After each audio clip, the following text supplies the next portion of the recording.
Taste the Daily. வாக்காளர் சிறப்பு தீவிர திருத்த படிவங்களை அரசியல் கட்சியினர் பெறக்கூடாது எனவும் தேர்தல் அலுவலர்களை கொண்டு வாக்காளர் சிறப்பு தீவிர பணிகளை முறையாக எந்த முறைகேடின்றி செய்ய வேண்டும் எனவும் கூறி அதிமுக சார்பில் மதுரை மாவட்ட ஆட்சியரிடம் மனு அளிக்கப்பட்டது. இதில் முன்னாள் அமைச்சர்கள் செல்லூர் ராஜு, ஆர்.பி. உதயகுமார், ராஜன் செல்லப்பா உள்ளிட்டோர் மனு அளித்தனர்.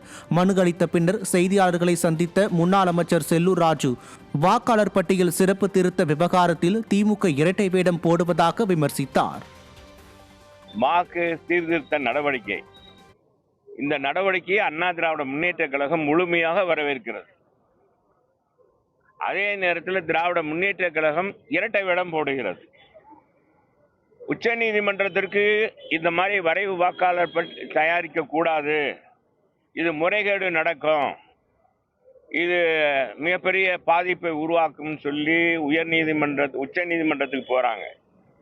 ஆனா அவங்க இங்க என்ன செய்யறாங்க, எல்லா தொகுதியினுடைய பிஓ மீட்டிங்ல PLA 2 அவங்க கரெக்டா போட்டு அவங்களும் கலந்துக்கிட்டாங்க.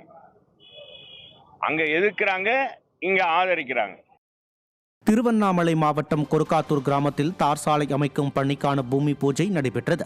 சுமார் 4,53,00,000 ரூபாய் மதிப்பீட்டில் கொருக்காத்தூர் கலவை வரை சுமார் 4.5 கிலோமீட்டர் தொலைவில் அமைக்கப்படும் தார் சாலைக்கான பூமி பூஜையில் முன்னாள் அமைச்சரும் சட்டமன்ற உறுப்பினருமான சேவூர் எஸ். ராமச்சந்திரன் பங்கேற்று பணிகளை துவக்கி வைத்தார். இதையடுத்து அவர் பொதுமக்களுக்கு இனிப்புகள் வழங்கினார். இந்நிகழ்வில் கழக நிர்வாகிகள், கிராம பொதுமக்கள் என ஏராளமானோர் கலந்து கொண்டனர்.